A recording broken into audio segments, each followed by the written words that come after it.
Halo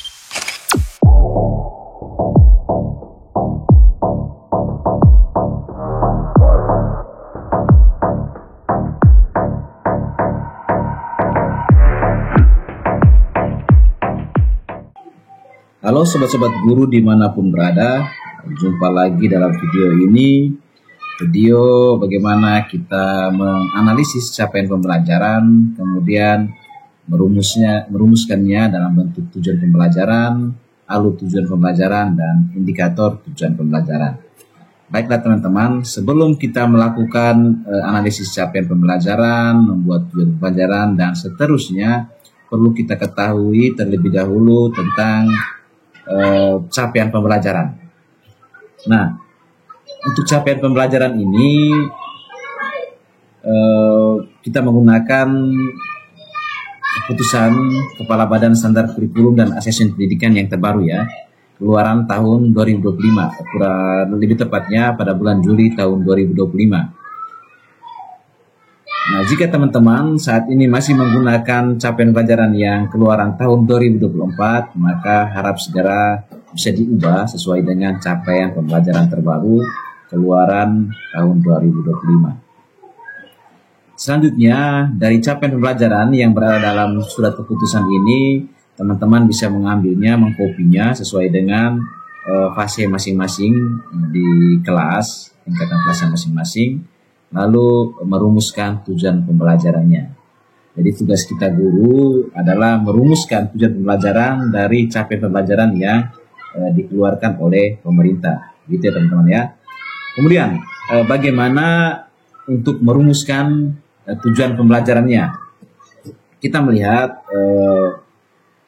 panduan pembelajaran dan asesmen edisi revisi tahun 2025, di dalamnya memuat cara untuk merumuskan tujuan pembelajarannya. Ada kurang lebih 3 alternatif, yaitu alternatif pertama, kita bisa merumuskan tujuan pembelajaran secara langsung berdasarkan capaian pembelajaran. Alternatif kedua, merumuskan tujuan pembelajaran dengan menganalisis kompetensi dan konten pada ruang lingkup materi capaian pembelajaran.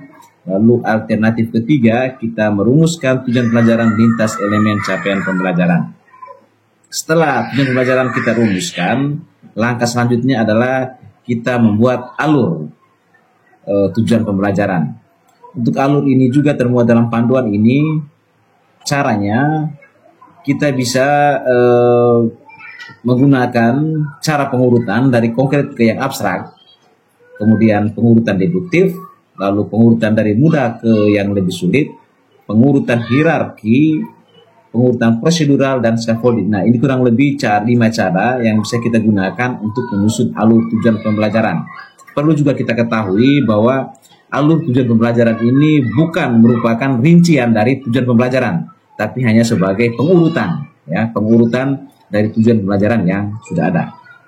Baik, kira-kira ini demikian pemahaman awal. Nah, selanjutnya kita akan membuat tujuan pembelajaran dari capaian pembelajaran yang telah dikeluarkan oleh pemerintah. Kita kembali ke surat keputusan Kepala Badan Standar Kurikulum dan Asesmen Pendidikan. Nah, di dalam ini termuat capaian-capaian pembelajaran. Nah, saya sudah mengkopinya. Sebagai contoh, saya copy untuk capaian pembelajaran materi atau muatan IPAS fase C. Nah, ini kurang lebih capaiannya, yaitu pemahaman dan keterampilan proses. Nah, setelah ini di-copy, kemudian kita akan menganalisisnya untuk menghasilkan tujuan pembelajaran. Dalam praktik ini, saya akan mencoba membuat tujuan pembelajaran, menganalisisnya dari capaian ini menggunakan bantuan AI. Nah, ini cara yang menurut saya paling mudah, ya, mempersingkat waktu kita untuk membuat tujuan pembelajaran. Dan setelah saya coba, ternyata cukup akurat dan sangat menginspirasi untuk melakukan praktik pembuatan tujuan pembelajaran sampai pada indikator tujuan pembelajaran dengan bantuan AI ini, teman-teman. Nah, sekarang kita akan melakukan praktiknya. Langkah selanjutnya adalah kita membuka Google, lalu kita ke platform AI. Ada banyak ya platform AI-nya, ada Gemini, ChatGPT, ya, ada Microsoft Bing, banyak lah. Nah, di sini saya mencoba dengan aplikasi yang bernama Grok. Nah, ini aplikasi AI-nya. Teman-teman bisa mencobanya di perangkat masing-masing. Nah, kira-kira ini tampilannya. Kenapa saya menggunakan ini? Karena menurut saya dengan Grok AI ini hasilnya cukup akurat dan sangat kontekstual dengan perintah yang saya berikan. Baik, sekarang kita sudah masuk dalam platform ini. Berikutnya teman-teman, agar supaya kita mendapatkan hasil tujuan pembelajaran, maka kita mesti membuat perintah. Dan perintah itu mesti sangat spesifik, sangat akurat, sehingga hasil pun seperti yang kita harapkan. Nah, perintah itu biasanya disebut dengan prompt. Nah, di sini saya juga sudah siapkan promptnya. Ini contoh prompt yang saya buat. Di sini saya buat prompt 1. Prompt 1 ini untuk membuat tujuan pembelajaran. Nah, kira-kira begini bunyinya. Saya seorang guru kelas 5 fase C. Saya ingin mengembangkan perencanaan pembelajaran berdasarkan CP yang ditetapkan pemerintah dengan pendekatan pembelajaran mendalam, meaningful, dan joyful. Tolong bantu saya. 1. Perumusan tujuan pembelajaran dilakukan dengan menganalisis kompetensi dan konten pada ruang lingkup materi capaian pembelajaran. Jadi ini di sini kita minta untuk menganalisis kompetensi dan konten yang ada pada capaian pembelajaran tersebut. Lalu perintah yang kedua, setiap TP harus mencantumkan materi pokok atau konten yang menjadi fokus pembelajaran. Nah, ini penting teman-teman. Ini akan membantu kita sekali ketika kita mendapatkan TP, kemudian materi pokoknya, kontennya apa, fokusnya kemana, itu mesti kita punya datanya. Jika kita hanya menggunakan atau memegang tujuan pembelajaran, maka mesti lagi kita kerja ekstra lagi untuk membuat ini konten dan fokus pembelajarannya. Lalu kemudian yang ketiga, tujuan pembelajaran ditulis dalam bentuk kalimat operasional dan memuat kompetensi esensial, pengetahuan, keterampilan sikap, konten esensial, fokus pembelajaran mendalam. Nah, pada poin ini sangat penting ya, karena saat ini sekarang kita menggunakan pendekatan pembelajaran mendalam sehingga kita membutuhkan hasilnya pun sesuai dengan pendekatan pembelajaran tersebut. Lalu perintah berikutnya, tolong bantu saya menganalisis capaian pembelajaran berikut menjadi 30-50 tujuan pembelajaran lengkap dengan materi pokok untuk tiap TP. Oke. Ini kita meminta untuk analisisnya menjadi kurang lebih 30-50 tujuan pembelajaran. Berikut adalah CP-nya. Nah, pada poin ini teman-teman bisa mengcopy capaian pembelajaran yang diambil pada salinan surat keputusan tadi lalu memasukkannya di sini. Lalu ada konteks tambahan, pendekatan pembelajaran mendalam, deep learning, karakteristik peserta, contoh sebagian siswa pasif, berapa siswa belum lancar, ya ini penting ya teman-teman ya, agar supaya hasilnya itu akurat dan bermakna untuk siswa kita, karena memang tepat sasaran, kontekstual. Di sini untuk karakteristik ini teman-teman bisa menggambarkan dengan karakteristik peserta didik atau siswa di kelasnya teman-teman. Misalkan ada anak yang berkebutuhan khusus, mungkin ada yang kemampuan membacanya masih rendah, dan seterusnya. Lalu lingkungan sekolah. Lingkungan sekolah ini juga penting, sehingga kurikulum atau tujuan pembelajaran kita tuh kontekstual dengan lingkungan sekitar. Contoh, saya berada di pesisir pantai, lingkungan saya. Karena sekolah kami berada di pesisir pantai, maka saya masukkan data ini. Begitu ya teman-teman ya. Sekarang langkah selanjutnya. Langkah selanjutnya adalah kita akan mengcopy prompt ini lalu kita masukkan di platform ini. Tapi sebelumnya untuk memudahkan saya, maka saya buatkan dulu lembaran baru. Lalu saya coba copy prompt yang ini. Oke, prompt 1.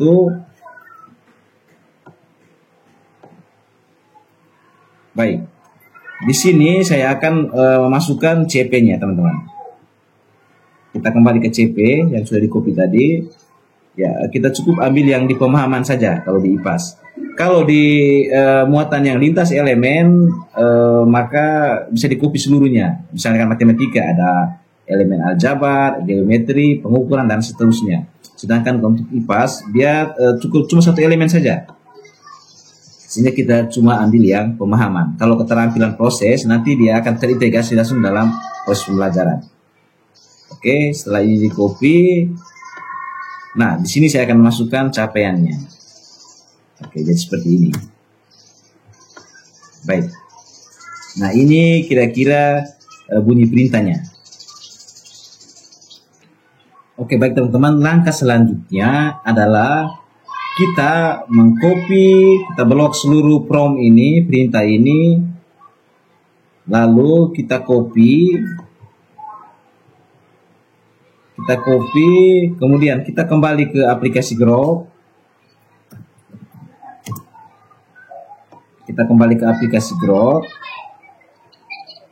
ya, lalu kita paste di sini teman-teman, enter.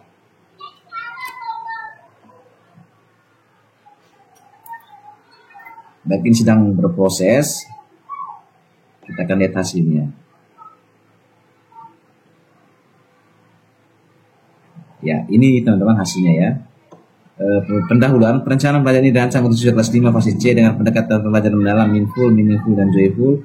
Tujuan pembelajaran TP dirumuskan berdasarkan analisis capaian pembelajaran yang mencakup berbagai aspek seperti organ tubuh, ekosistem, fenomena gelombang, hemat energi, tata surya, geografi Indonesia secara perawanan lokal, keragaman budaya, kegiatan ekonomi, dan seterusnya. Setiap TP memuat kompetensi esensial, pengetahuan, keterampilan sikap, konten esensial materi pokok, dan fokus pada pembelajaran mendalam.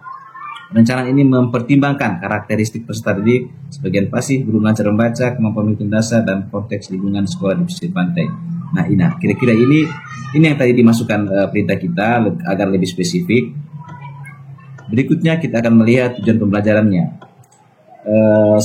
Sistem organ tubuh manusia dan kesehatan.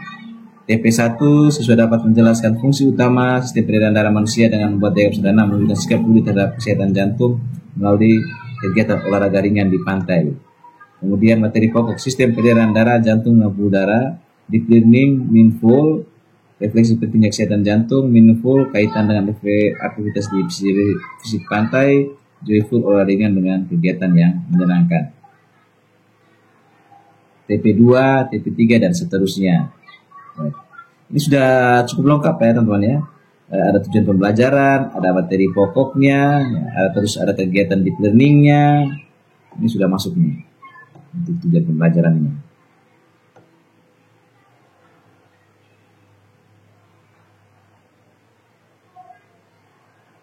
Baik, kita akan melihat keseluruhannya. Materi ke-6, materi 7, materi 8.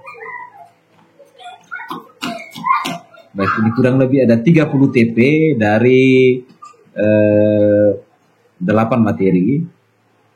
Kemudian ada catatan untuk guru. Karakteristik peserta didik untuk siswa pasif, gunakan pendekatan kelompok kecil, dan seterusnya. Ya, cukup lengkap nih. Kemudian konteks lingkungan, manfaatkan lingkungan pesisir untuk pembelajaran langsung, pengamatan pantai, wawancara nelayan. Lalu deep learningnya, pastikan kegiatan mencakup refleksi, meaningful, relevansi dan kehidupan siswa, meaningful. Lalu elemen menyenangkan, joyful, untuk meningkatkan keterlibatan. Baik teman-teman, ini adalah rumusan tujuan pembelajaran dari capaian pembelajaran terbaru. Nah, langkah selanjutnya kita akan mengcopy dulu tujuan pembelajarannya. Saya copy, kemudian kita masuk ke lembar baru. Ya, kita simpan dulu di sini untuk tujuan pembelajarannya. Lalu setelah tujuan pembelajaran, maka langkah berikutnya adalah kita membuat alur tujuan pembelajaran. Kita kembali ke prompt. Nah, untuk langkah kedua membuat alur ini juga saya sudah siapkan prompt-nya. Nah, saya copy dulu prompt-nya.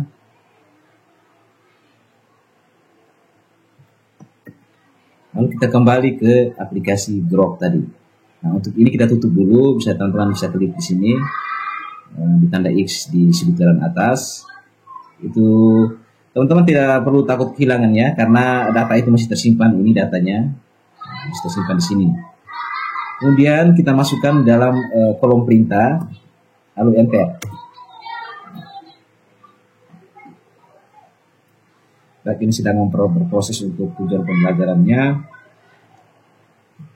sesuai dengan perintah yang kita masukkan. Ya, sedang proses. Alur tujuan pelajaran disusun berdasarkan 30 TP ya, 30 TP yang di awal tadi yang telah dirumuskan sebelumnya, diurutkan dari yang mudah ke sulit berdasarkan kompleksitas atau konten materi, tingkat berpikir, taksonomi Bloom, kemudian keterampilan proses. Nah, 3 dasar itu untuk merumus atau mengurutkan alur tujuan pembelajaran. Coba kita lihat. Ya. Nah, di sini teman-teman, ini. Nomor 1 TP3, nomor 2 TP13, nomor 3 TP21. Ya, sudah diurutkan nih sehingga TP1 dan seterusnya yang berurutan di awal sudah berubah posisinya.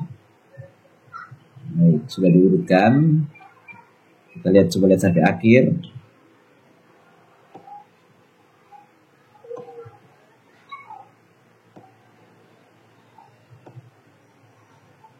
Oke. Kita berproses sampai akhir nih. Ya, dia membuat data yang cukup jelas ya. Ada materi pokok, kemudian analisisnya, kompleksitas konten sedang, tingkat berpikir mencipta atau membuat model, keterampilan prosesnya membuat prakarya, mendukung keterlibatan siswa dan seterusnya. Sudah ada runutan penjelasannya. Jadi saya kira luar biasa sekali, lengkap sekali. Kemudian ada juga catatan. Nah, ini urutan, karakteristik didik, konteks sisir, pendekatan deep learning dan seterusnya. Baik, luar biasa ya teman-teman ya. Kita sudah mendapatkan data yang cukup lengkap. Lalu langkah berikutnya adalah kita blok seluruh ATP ini. Kita copy, lalu menyimpannya kembali di lembaran yang terakhir tadi, berlanjut dari tujuan pembelajaran. Kita simpan di sini. Oke, berarti sudah data yang kita dapat. Capaian, kemudian tujuan pembelajaran, lalu kemudian alur tujuan pembelajaran. Ya, alurnya.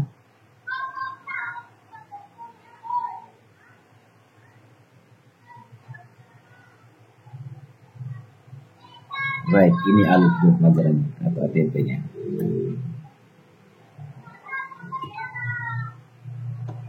Oke, sudah 2 langkah. Setelah kita membuat alur, maka langkah berikutnya apa? Langkah berikutnya adalah kita membuat indikator ketercapaian tujuan pembelajaran. Nah, di sini juga saya sudah siapkan promnya, yaitu prom ketiga. Lanjutan untuk membuat indikator ketercapaian tujuan pembelajaran atau IKTP. Saya copy dulu promnya, lalu saya masukkan kembali. Nah, ini dikeluarkan dulu. Oke, sama juga ya, datanya masih tersimpan. Ya, di sini alur datanya. Kemudian perintah tadi kita masukkan kembali dalam kolom perintah ini. Buatkan saya indikator ketercapaian tujuan pembelajaran berdasarkan TP ini kita bisa ganti dengan TP yang telah disusun sebelumnya.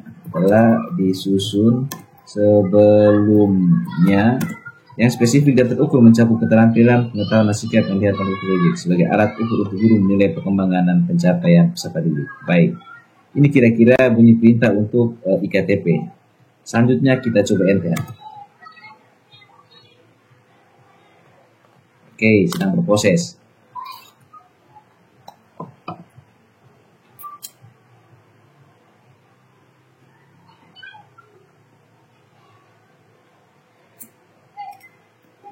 Nah, di sini sudah muncul nih. Indikator ketercapaian tujuan pembelajaran IKTP fase C. Indikator ketercapaian pembelajaran ini disusun berdasarkan 30 TP yang telah diurutkan dalam alur tujuan pembelajaran ATP sebelumnya. Setiap IKTP dirancang menjadi spesifik, terukur, mencakup aspek pengetahuan, keterampilan, sikap. Nah, kira-kira ini bunyi perintah tadi. Kemudian juga dengan konteks tambahan tadi, ada dengan karakteristik peserta didik, konteks lingkungan, ini pun dipertimbangkan untuk menghasilkan indikator ketercapaian. Oke, ya ini hasilnya teman-teman. Indikator ketercapaian tujuan pelajaran. 1. TP3, kebiasaan hidup sehat untuk sistem pencernaan. Pada elemen pengetahuan, siswa dapat menyebutkan minimal 3 kebiasaan hidup sehat untuk menjaga sistem pencernaan. Misalnya, mengenyam makanan perlahan, minum air cukup, dan konsumsi serat. Indikatornya menyebut 3 kebiasaan sehat secara lisan dan tertulis dengan akurasi 100%. Nah, ini indikator untuk pengetahuan. Lalu, untuk keterampilan, siswa dapat membuat daftar menu makanan sehat berbasis hasil laut, misalnya ikan, rumput laut. Indikatornya menyusun daftar minimal 3 menu makanan sehat berbasis hasil laut dalam bentuk tulisan atau gambar sederhana. Yang berikutnya adalah sikap. Siswa menunjukkan sikap menghargai sumber daya lokal melalui pemilihan bahan makanan lokal. Indikatornya menjelaskan 1 alasan mengapa memilih hasil laut penting untuk kesehatan dalam diskusi kelompok yang diobservasi oleh guru. Nah, kira-kira ini teman. Ini indikatornya. Sudah terbagi untuk 3 indikator, yaitu pengetahuan, keterampilan, dan sikap. Luar biasa. Oke, sudah terbagi semua. Kita coba lihat sampai akhir.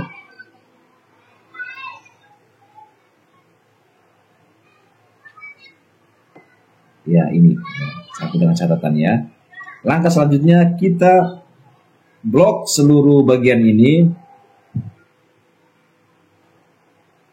lalu copy dan paste di lembaran yang tadi, menyambung dari alur tujuan pembelajaran.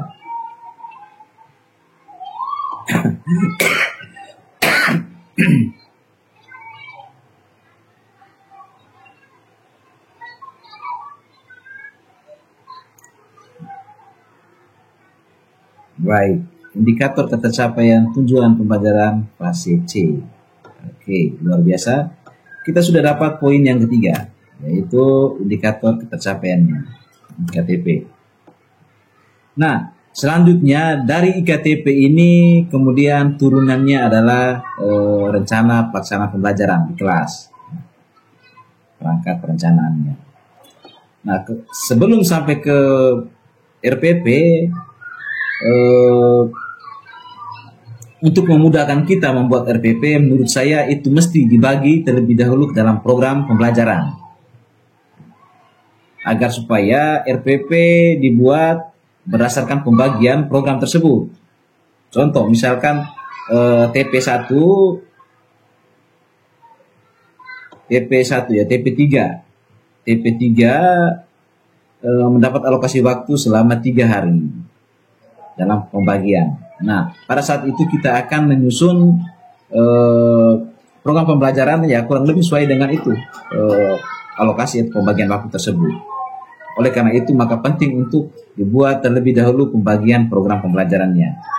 Nah, untuk sampai ke langkah itu, di sini juga saya sudah coba menyusun promnya, yaitu prom yang langkah keempat, lanjutan untuk membuat program pembelajaran per semester.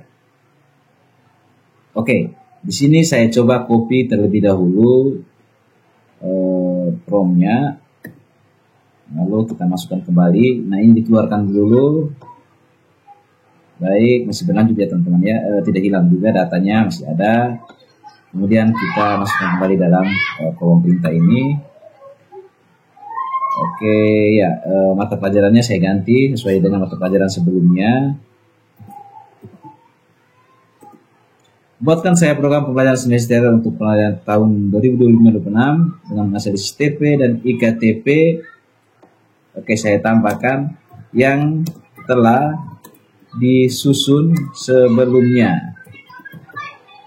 Asumsi hari belajar efektif per semester adalah 90 hari. Untuk muatan IPA, jumlah jam pelajaran per minggu adalah 5 jam pelajaran dengan alokasi waktu per jam pelajaran adalah 35 menit. Oke, ini kira-kira bunyi perintahnya. Kemudian kita enter.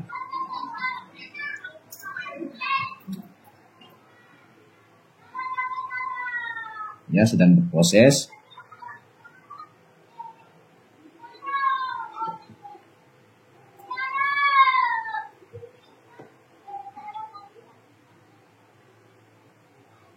Oke. Nah, ini kira-kira hasilnya teman-teman. Program pembelajaran IPA kelas 5 fase C tahun pelajaran 2005-2006. Pendahuluan program ini disusun untuk mata pelajaran IPA kelas 5 fase C tahun pelajaran 2006 berdasarkan analisis 30 TP dan indikator ketercapaian tujuan belajar IKTP. Program ini mencakup 2 semester dengan total 90 hari belajar efektif, 18 minggu, 90 jam pelajaran dengan alokasi waktu per jamnya adalah 30 menit. Pembelajaran dirancang dengan pendekatan mendalam, meaningful, dan joyful dengan mempertimbangkan karakteristik peserta didik sebagian besar pasif, belum lancar membaca, kemampuan yang rendah, dan potensi intensif pantai. Alokasi waktu per minggu adalah 5 jam pelajaran, 175 menit. Nah, ini kira-kira analisisnya. Maka kemudian kita akan mendapatkan hasilnya seperti ini, teman-teman. Semester 1, 45 hari efektif, 9 minggu, 45 jam pelajaran. Nah, ini kira-kira asumsi waktu yang saya masukkan tadi ya. Teman-teman bisa sesuaikan dengan kalender pendidikan di sekolah masing-masing. Minggu 1 sampai dengan 2, sistem organ tubuh dan kesehatan. 6 jam, 6 JP. Jadi kurang lebih 2 minggu. Yang pertama, TP3, kebiasaan hidup sehat, kegiatannya apa? Ini ada dimunculkan, diskusi tentang kebiasaan sehat.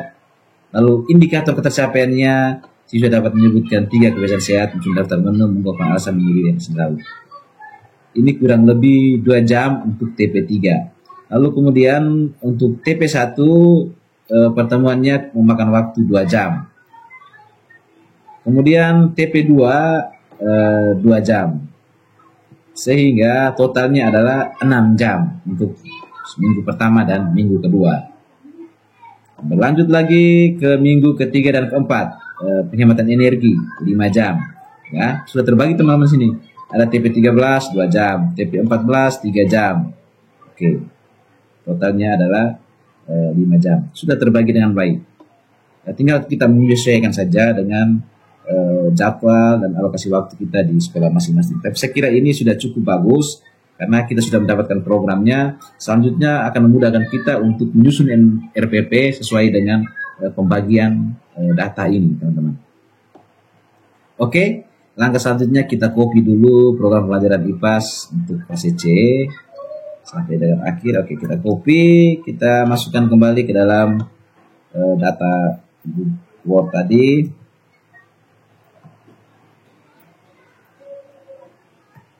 Baik, jadi setelah IKTP, kemudian kita memiliki data lagi yang baru, yaitu program pembelajaran semester. Oke, sudah kita dapatkan programnya. Nanti teman-teman kalau sudah copy ini, sebentar kita simpan seperti ini dulu. Nanti bisa diedit dengan baik, diatur dengan baik, sehingga memudahkan kita untuk melihat data-data perangkat atau dokumen pembelajaran kita. Ini saya kebetulan dalam latihan sehingga saya copy saja dulu, nanti baru diatur pengeditannya kemudian. Oke, sekarang kita berlanjut lagi. Nah, setelah kita mendapatkan program pembelajaran, maka kegiatan selanjutnya adalah kita membuat RPP.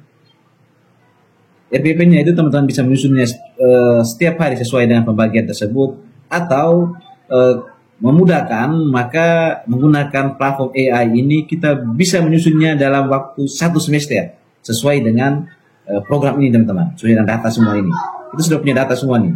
Ada TP, IKTP, kemudian ada pembagian program pembelajaran. Nah, untuk membuat RPP dalam waktu 1 semester sesuai dengan TP, IKTP yang kita dapatkan tadi, maka saya juga sudah siapkan promnya. Yakni prom yang kelima, lanjutan untuk membuat rencana pelaksanaan pembelajaran RPP sesuai dengan program ya, sudah program sebelumnya. Oke, saya blok dulu.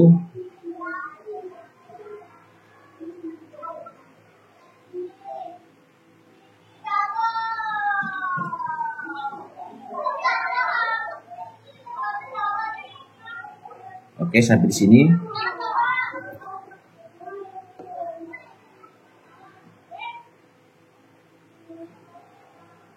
Lalu kita kembali ke aplikasi tadi, ini ditutup dulu. Oke, kita paste di sini. Baik. Buatkan saya rencana pelaksanaan belajar RPP dengan fokus pada pendekatan belajar dalam Minful dengan Reform RPP membuat langkah-langkah yaitu. Oke. Bisa saya tambahkan lagi, dibuat sesuai dengan program pembelajaran yang telah disusun sebelumnya. Ya, jadi berurutan ya teman-teman ya. Sehingga data IKTP, data TP semua yang disusun di awal tadi bisa terintegrasi langsung ke dalam RPP yang akan dibuat ini. Oke, setelah itu kita mulai dari TP, IKTP, dan program pembelajaran yang telah disusun sebelumnya. Oke, dan selanjutnya kita coba enter.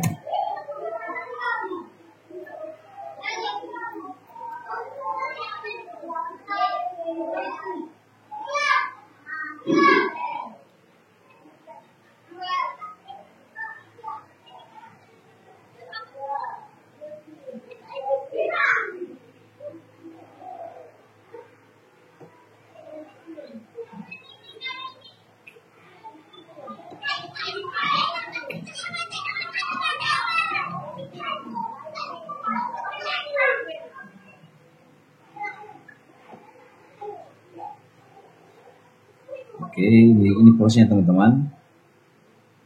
Rencana pelaksanaan pelajaran RPP IPAS kelas 5, tema RPP sistem pesisir.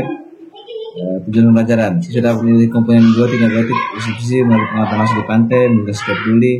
Alokasi waktu 2 jam pelajaran, pendekatan pelajaran dalam, konteksnya lingkungan sekolah di pesisir pantai, sesuai sebagian pasif ya, ini data yang dimasukkan tadi. Kemudian kita ke berikut, identifikasi kesiapan murid, pengetahuan awal, keterampilan awal, sikap awal, dan metode identifikasinya. Ini berupa ada tulisan tentang pantai. Lalu kemudian ke aspek memahami karakteristik materi pelajaran, ada materi pokok dan karakteristiknya. Lalu kemudian menentukan dimensi profil pelajaran Pancasila. Di sini ada beriman dan bertakwa, berkebinekaan global, gotong royong, mandiri, benar, kritis, kreatif. Lalu desain pembelajarannya, menentukan tujuan pelajaran. TP, siswa dapat mengikuti komponen biotik dan pantai melalui pantai. Pengetahuan, menyebutkan 3 komponen biotik dan 3 komponen abiotik di pantai. Keterampilan yang mencatat 3 komponen biotik. Kemudian sikap, mengumpulkan minimal 3 sampah plastik selama kegiatan di lapangan. Kemudian menentukan kerangka pembelajaran, ada praktik pedagogis, pembicaraan pembelajaran, lingkungan pelajaran, dan pemanfaatan digital. Lalu pengalaman belajarnya, merancang pelajaran dengan prinsip mindful, meaningful, dan joyful. Mindful juga diajak merefleksikan pentingnya menjaga ekosistem di pantai. Meaningful, kemudian ada juga joyful. Lanjut ke pengalaman belajar. Nah, di sini juga langsung dibuat nih, ada kegiatan ini. Total durasi 7 menit atau 2 JP, dan 1 JP-nya itu 35 menit. Kegiatan pendahuluan 5 menit, penjelasan konsep 10 menit, persiapan pengamatan 5 menit. Lalu tujuan dan prinsip. Kemudian mengaplikasi 30 menit, pengamatan di pantai 20 menit, kompetisi kelompok 10 menit. Lalu kemudian ada merefleksi juga 20 menit, ada diskusi kelompok, presentasi singkat. Lalu asesmen, ada asesmen awal pembelajaran, asesmen pada proses pembelajaran, ya, sudah dibuat dengan metodenya, ada metode observasi menggunakan checklist, indikator, asesmen pada akhir pembelajaran, catatan untuk guru. Nah, ini kurang lebih contoh bentuk RPP dari RPP pembelajaran mendalam. Nah, ini tadi perintahnya untuk mengambil alokasi waktu 2 JP atau 1 TP. Coba kita copy dulu.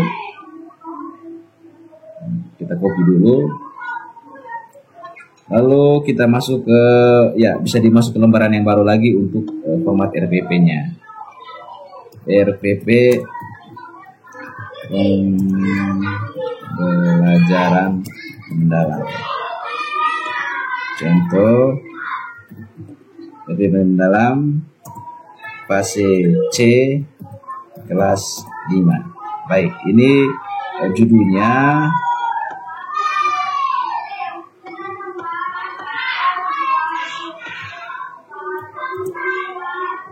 Berikutnya kita simpan di sini. Ini sebagai contoh.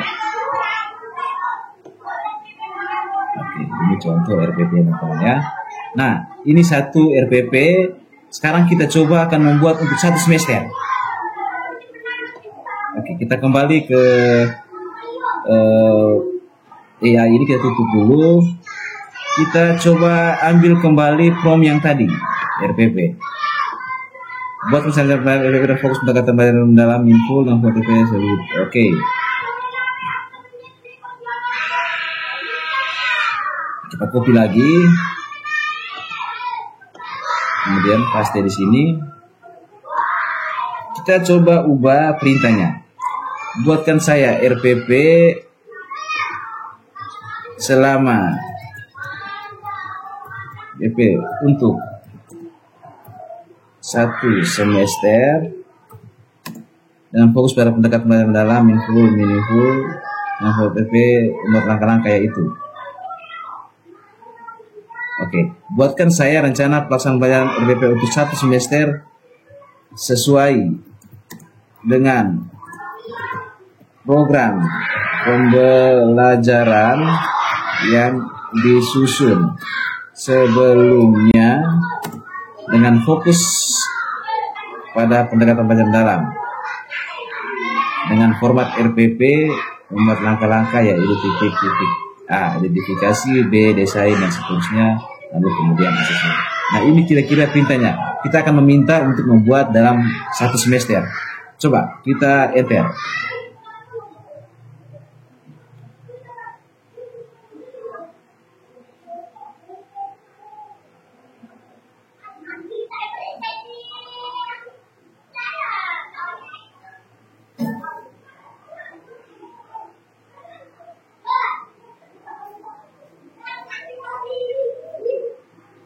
Oh ya, ini perintah untuk semester 2 ya. Oke, kita coba dengan perintah untuk semester 1. Buatkan saya rencana pelaksanaan pembelajaran semester 1 dengan fokus pendekatan pembelajaran dalam, meaningful dan joyful dengan format RPP. Oke, tadi ditambahkan buatkan saya rencana pembelajaran semester 1 sesuai dengan program pembelajaran yang telah disusun sebelumnya dengan fokus pada pendekatan pembelajaran mendalam. Nah, kira-kira ini bunyi promnya. Kita minta buat satu semester atau buat di semester 1. Buatkan saya rencana pelaksanaan pembelajaran selama semester 1 ya. Untuk semester 1 sesuai dengan program pelajaran yang telah disusun sebelumnya. Oke. Coba kita enter.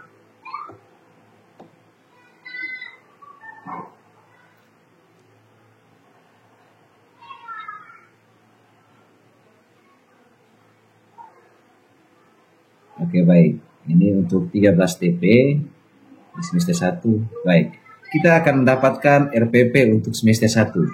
Nah, kalau teman-teman mau mendapatkan semester 2, maka bisa ditambahkan perintahnya untuk semester 2. Ini kita coba untuk semester 1.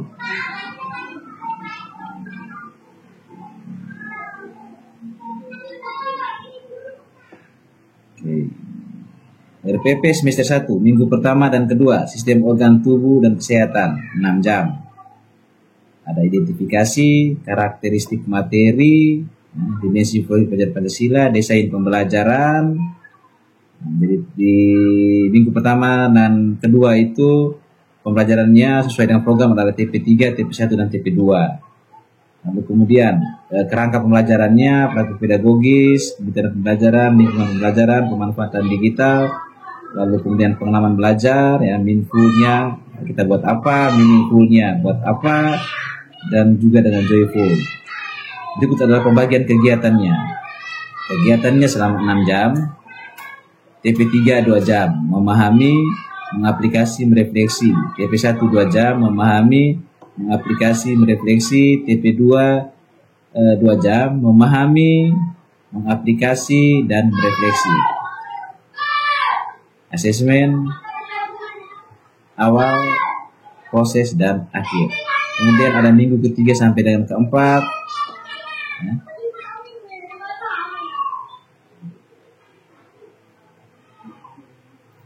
Oke, ini contoh RPP untuk 1 semester.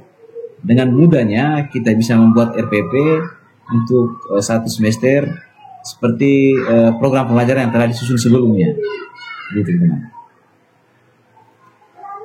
Nah, saya pikir ini cukup lengkap, ya, luar biasa sekali hasilnya,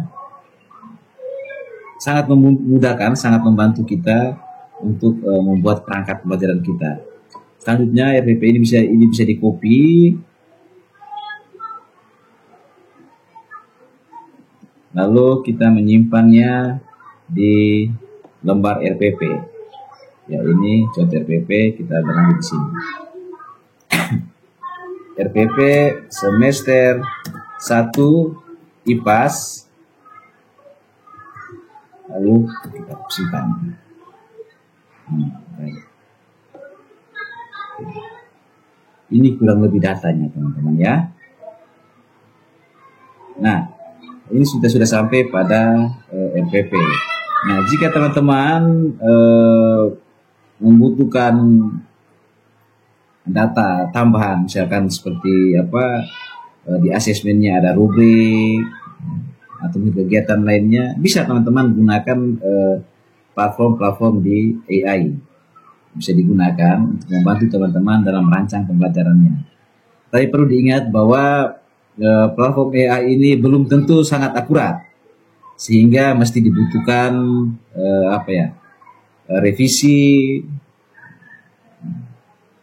revisi kembali oleh setiap guru, melihat kembali apakah sudah sesuai betul dengan karakteristik kita, ketersediaan buku pelajaran, juga mungkin ketersediaan alat peraga, atau karakteristik siswa sudah tepat atau belum. Jadi mesti direvisi kembali sehingga memang betul-betul bermakna pembelajaran yang akan dilakukan oleh kita sebagai guru dalam proses pembelajaran kita lakukan bersama siswa di kelas.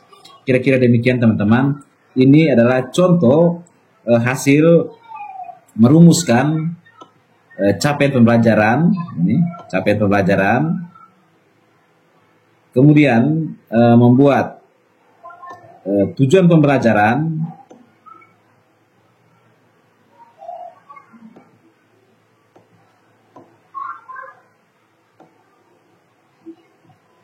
ya, membuat tujuan pembelajaran sudah dapat.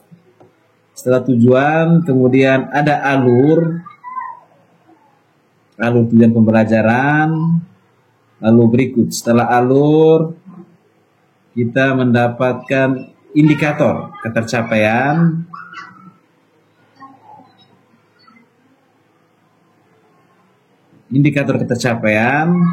lalu berikutnya ada program,